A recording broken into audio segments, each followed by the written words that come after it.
As ideias bíblicas que influenciaram o pensamento ocidental. Aula 24. Muito bem, alunos, vamos começar mais uma boa aula sobre filosofia primeiro ano. Mas veremos antes um pouco do resumo desta aula. A assimilação do pensamento grego no Ocidente e a relação entre a filosofia e o desenvolvimento da religião cristã. Na última aula, vimos sobre o declínio do helenismo e também como isso afetou a ciência e como o Império Alexandrino se tornou o Império Romano. Importante lembrar do seguinte: postar as atividades no Classroom. Em caso de dúvidas sobre o conteúdo, pergunte ao professor lá da sua escola. Pensamento ocidental. Quando falamos do pensamento ocidental, estamos aqui falando da Europa, da América, um tanto da África, em oposição ao pensamento oriental, que refere-se mais à Ásia. Nesse pensamento ocidental temos três pilares, vejam lá: o Sócrates, Platão e Aristóteles. Esses três são o grande pilar do pensamento ocidental. O pensamento ocidental corresponde também ao cristianismo, mas não é qualquer cristianismo. Temos que lembrar que é especificamente a Igreja Católica, Apostólica, Romana, que era a única igreja cristã existente nesse começo da Idade Média. As outras subdivisões do cristianismo, tendo inclusive a Igreja Católica Ortodoxa grega e depois então tendo aí as outras subdivisões do cristianismo e as igrejas evangélicas mais recentemente no século XX, é tudo muito mais recente. Mas nesse período é só a Igreja Católica Apostólica Romana. Estudaremos nas próximas aulas sobre patrística e escolástica de modo mais detalhado. Então esta é a aula 24, então nas aulas 25, 26, 27, daremos continuidade a este conteúdo que iniciaremos aqui nesse momento. Estudaremos também sobre Santo Agostinho e São Tomás de Aquino nessas sequências de aulas. Vamos revisar um pouco de história. Temos que lembrar que filosofia e história estão o tempo todo ligados. Então vejamos isso aqui. Alexandre Magno dominou um território extenso, levou o helenismo para todo esse território, fez a língua grega ser a mais importante e desenvolveu a ciência. O Império Alexandrino cai. Surge o Império Romano em seu lugar. A língua grega é substituída pelo latim e a ciência entra em declínio também junto disso. E aí o Império Romano cai. Em seu lugar vem a dominação religiosa. Se o Império Alexandrino e o Império Romano era uma dominação civil, o que é ser uma dominação civil? Eles dominaram todo esse território através do exército, iam lá pela força e dominaram tudo. Do tipo, ou você obedece ao império ou morre, simples assim. E agora com a dominação cristã, está tendo uma dominação religiosa. Aí você pode pensar assim, será que uma dominação religiosa é menos importante ou mais suave do que uma dominação civil? Daí você tem que lembrar novamente lá de história. Pensa um pouco, como foi no Egito? Lá no Egito, a grande dominação também foi religiosa. O faraó, o que era? O faraó era o cara que dominava o Egito, não só do ponto de vista civil, mas religioso também. E na Mesopotâmia? Lá na Mesopotâmia, a mesma coisa. A grande dominação foi religiosa. Então veja que a dominação religiosa não é algo assim tão simples, menos importante do que a dominação civil pelo exército. Então a dominação religiosa durou toda a Idade Média, ou seja, até o século XV. Com o Renascimento, lá no século XV, quando acaba a Idade Média, então tem uma retomada da ciência, tá? Volta então o Renascimento à Antiguidade Clássica. Então até a própria palavra renascimento, renascer é uma coisa que morreu e está nascendo de novo. O que morreu? Morreu essa importância do clássico grego. O Renascimento faz renascer essa importância grega. E com isso retoma também a ciência. Vamos ao primeiro exercício? Por que o pensamento medieval cristão foi a síntese entre o cristianismo e a filosofia grega?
Muito bem, pessoal. Voltando então para essa pergunta, vamos lá.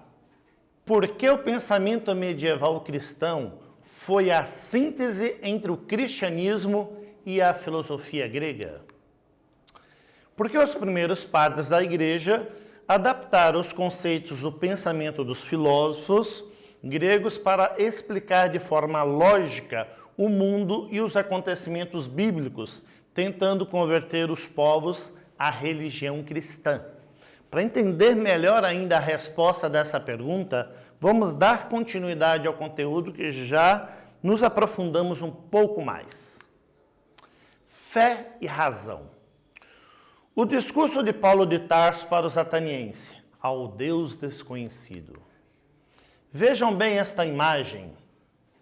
Nessa imagem, nós temos então Paulo de Tarso em Atenas. Mas estar em Atenas não é como estar em qualquer outra cidade, porque é Atenas, a cidade grega, que dá origem à filosofia grega. Então veja Paulo diante de uma multidão falando o que ele está chamando de ao Deus desconhecido. Por quê? Porque lá na Grécia, né, especificamente, ele tem o Panteão, que é como se fosse uma igreja, digamos assim, com estátuas de um monte dos deuses. E tem um lugar vago lá, que não tem estátua nenhuma, e coloca-se ao Deus desconhecido. Por quê? Porque o Deus cristão não está tendo, neste momento ainda, e está vindo a influência dos judeus ainda, não tem uma forma nenhuma. Não dá para fazer uma estátua do Deus dos judeus e o Deus dos cristãos. Diferente dos deuses dos gregos, que para cada um deles tem um formato. Aqui não tem, é o Deus desconhecido. Então, Paulo de Tarso está pregando, especificamente na cidade de Atenas, onde surge a filosofia grega, é algo muito importante. Mas vamos ver um pouquinho mais do Paulo de Tarso. O que temos ainda sobre Paulo de Tarso? Agora fica quase que uma catequese, né? Temos que lembrar que Paulo de Tarso perseguia os cristãos. Ele era um romano, responsável por cobranças de impostos, ele perseguia os cristãos. Aí coloca que, em dado momento, ele vê uma grande luz e cai do cavalo e tem uma visão, e é nesse momento que ele se converte ao cristianismo. E a partir dessa conversão no cristianismo, que ele faz um monte de escritos. Então, todas as chamadas cartas de Paulo apóstolo, que temos um monte ali depois dos evangelhos, então vem desse período. Então, olha que interessante isso. Paulo, de perseguidor, passa a um grande defensor do cristianismo. E Paulo de Tarso não era qualquer um, era um cara muito estudado, diferente de um bom tanto dos cristãos que ali estavam começando. Mas aí a igreja, né, mas na modernidade, divide em 4 etapas. Vamos ver essas 4 etapas. A primeira são os padres apostólicos, logo aí no século 1 e 2, ou seja, ainda meio que contemporâneo ao Paulo. Logo a seguir vem os padres apologistas, 3 e 4. Na sequência vem a patrística, né, final do século 4 até o 8, e por fim a escolástica, que vai do século 9 ao século 16. Na sequência vamos ver cada um desses itens. Então, nesse início, a figura do sábio como um ser virtuoso, a influência da igreja no desenvolvimento intelectual. Então, aqui é importante estar colocando que, ainda no Império Romano, a grande parte da população era analfabeta. E o que retinha o conhecimento eram só alguns sábios. E agora, com a dominação da igreja, esse domínio intelectual ficou por conta da igreja. Vamos agora ver cada uma das partes. Padres apostólicos, grupo de escritores da igreja primitiva que tratavam, ou supõe-se que trataram, da vida dos apóstolos. Então veja, vamos perceber esse período. Paulo de Tarso não foi apóstolo de Cristo. Ele nem conheceu Jesus Cristo. Ele conheceu através das suas visões e tudo mais. mas ele foi um grande difusor do pensamento cristão, deu grande influência nisso.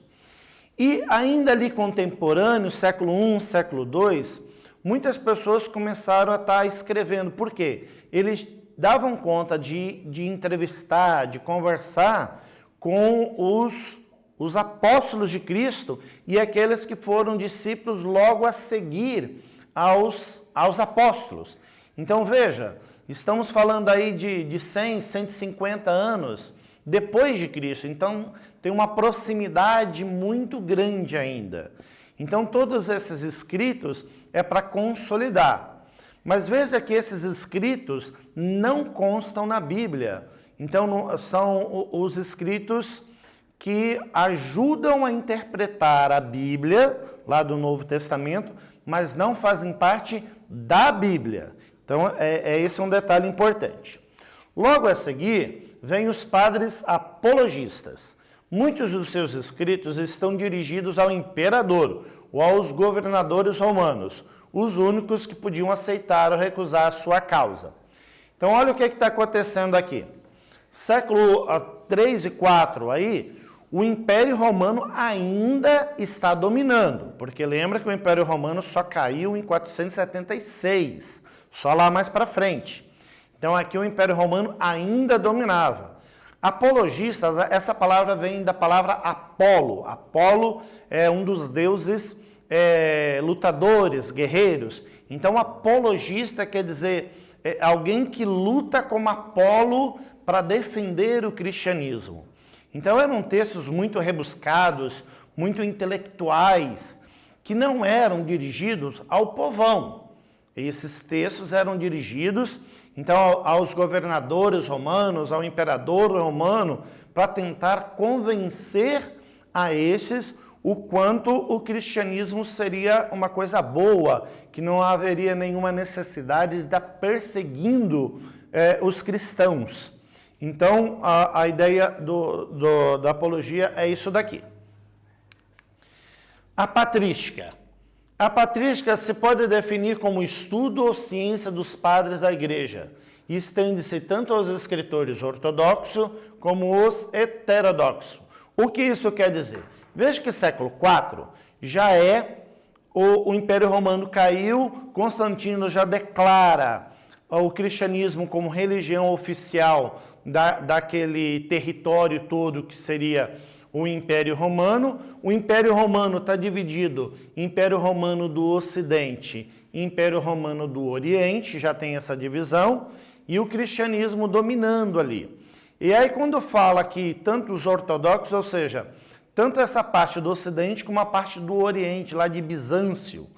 E aí quando você estuda um pouco da história da igreja, vê que o modo como foi desenvolvido a defesa do cristianismo no Ocidente e no Oriente foi um pouquinho diferente.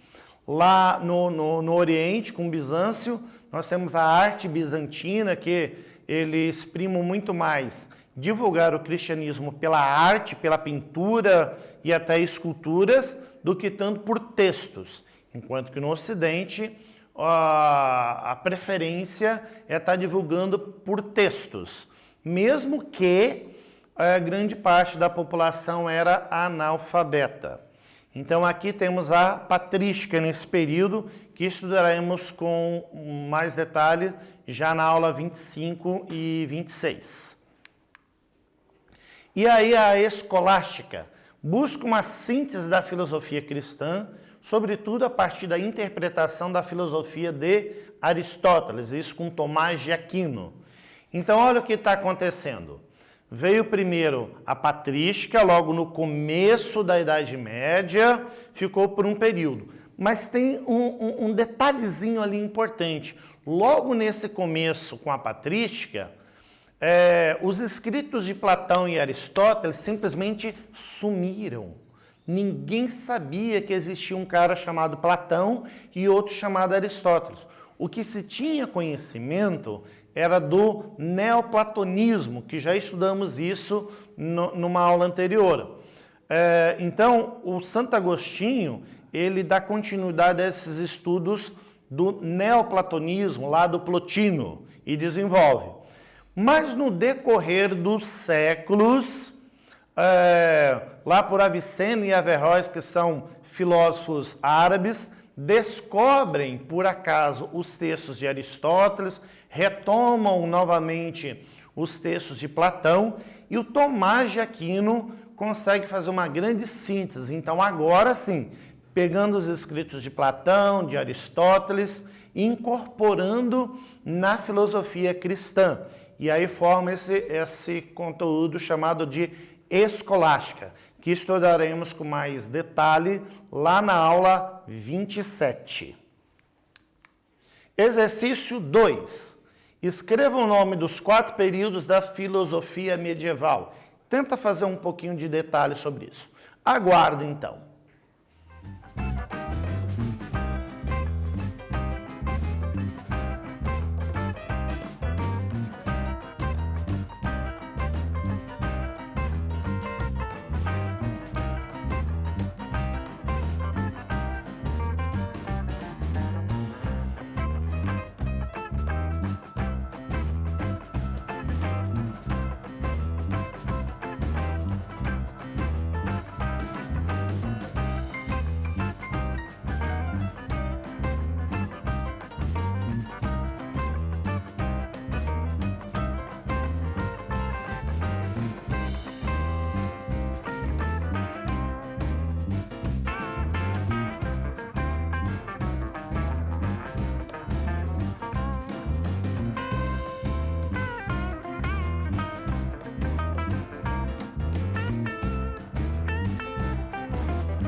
Muito bem, pessoal. Conseguiu memorizar bem aí o nome dos 4 períodos da filosofia? Vamos ver então? São os apostólicos, aquele período logo próximo dos apóstolos, os apologistas que defendem o cristianismo, daí a patrística, que usa lá do neoplatonismo, e por fim a escolástica, que usa mais o Aristóteles. Mas vamos seguir com mais conteúdo. A fé abrange Deus e vai além das verdades desse mundo. São Justino entendia que Sócrates e outros filósofos gregos foram precursores do cristianismo.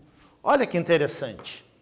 Não tinha como Sócrates, Platão e Aristóteles serem cristãos, por um motivo de linha temporal. Esses vieram 400 anos antes de Cristo. Então, como que eles poderiam ser cristãos? Mas São Justino teve uma brilhante ideia. Se a filosofia que esses 3 filósofos desenvolveram tinha uma coerência, uma certa harmonia com o cristianismo, então eles eram uma espécie de pré-cristãos. Então eles não conheceram Cristo, mas foram inspirados pelo Espírito Santo a escreverem coisas de acordo com o cristianismo. Essa foi a grande ideia para poder incorporar esses pensadores antes de Cristo. E aqui temos então São Bento. Olha lá, quem que não conhece a medalhinha de São Bento, gosta de usar pendurada no pescoço, né? E sabe-se que ali tem uma oração de exorcismo, né? Para afastar os demônios. Então, nessa medalhinha, realmente tem aquelas letrinhas que estão em volta, é uma abreviatura de uma oração em latim, não em português. Então, primeiro tem que perceber a oração em latim, para daí poder fazer a tradução. Mas vamos falar um pouco de São Bento. O São Bento é o patriarca dos monges beneditinos no Ocidente. É ele, então, esse grupo dos beneditinos, que consegue guardar para eles toda a cultura ocidental lá desenvolvida na Antiguidade Clássica. Os beneditinos ainda hoje estão presentes no mundo inteiro, né? Quando você ouve o tal dos cantos gregorianos, são desenvolvidos dentro dos mosteiros beneditinos. Aqui no Paraná, nós temos um mosteiro beneditino que fica na cidade de Ponta Grossa. E olha que curioso, dos monges beneditinos que estão aqui em Ponta Grossa, tem 2 ou 3 lá que fizeram filosofia comigo, foram meus coleguinhas. E outros lá que já fui lá e conheço também. Então, fica aí uma dica para você conhecer esse mosteiro de São Bento na cidade de Ponta Grossa. Seguindo mais um pouquinho, o cristianismo utilizou-se da lógica para responder os mistérios da existência humana. Toda a verdade dita por quem quer que seja é do Espírito Santo. Então, essa ideia central aí que coloca isso. Mesmo que a pessoa seja ateu, eu não acredito em Deus, mas se ele revela uma grande verdade, dentro dessa ideia ele foi inspirado pelo Espírito Santo. E é daí que a ciência consegue entrar novamente de modo um pouco obscuro ainda dentro da religião. Porque se a ciência faz uma determinada descoberta, uma revelação da natureza, né, pensa ali nas aulas de física, química, biologia, isso vem de inspiração do Espírito Santo, de acordo com o Santo Ambrósio. Então vamos a mais um exercíciozinho. Por que a filosofia cristã causa uma estranheza nos conceitos filosóficos gregos em relação à ideia de que o exercício racional é inferior à fé?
Muito bem, pessoal. Vamos ver então como que é essa questão do racional ser inferior à fé? Devido ao fato que a filosofia se encontra apoiada na razão e o cristianismo se fundamenta na fé, a verdade é adquirida pela fé e a filosofia só serve para confirmar essa revelação. Fundamento das crenças na verdade revelada. A revelação é superior ao conhecimento mundano. A razão auxilia a fé. Olha só como é que é isso. Primeiro eles colocam, a Bíblia revelou. A filosofia só serve para confirmar isso que está revelado. Se pela razão se chega a algo contraditório à fé, então a razão está errada. O que está certo é a fé. Vamos então, para fixar bem esse conteúdo a esse exercício. O profeta Isaías afirmou a necessidade de se crer para compreender, porque é a fé que ilumina o caminho. Qual é o significado dessa afirmação? Dê uma justificada na tua resposta. Vejamos então.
Vamos ver então essa resposta do Isaías. A fé é a mais importante porque é ela que revela a verdade de forma intuitiva e o ser humano, a razão só esclarece o que a fé já havia antecipado. Na verdade, se você for dar uma olhada no budismo e outras correntes religiosas, eles têm uma certa semelhança com isso. Vamos ver então as principais ideias bíblicas que norteia tudo isso. Primeiro, a liberdade versus livre-arbítrio. O livre-arbítrio é muito importante dentro dessa teoria. Daí temos o dogma da Trindade, né? Deus Pai, Deus Filho e Deus Espírito Santo. E essa ideia da Trindade também está presente em outras correntes religiosas. Daí vem a revelação, relação entre fé e razão. Primeiro a fé, depois a razão. E aí o maniqueísmo. O que é o maniqueísmo? Maniqueísmo é essa divisão do bem e do mal. É bem de um lado, mal do outro. É lembrar lá do desenho lá do He-Man, né? O esqueleto é o mal, He-Man é o bem. Então o maniqueísmo é uma divisão assim. E aí nós temos que as produções teológicas referentes à patrística escolástica visam a relação entre a fé e a razão. É uma busca na sistematização da filosofia cristã, a partir da interpretação das obras filosóficas grego-romanas. E a partir disso, teremos o conteúdo das próximas aulas. Grande abraço, professor Reginaldo Polese.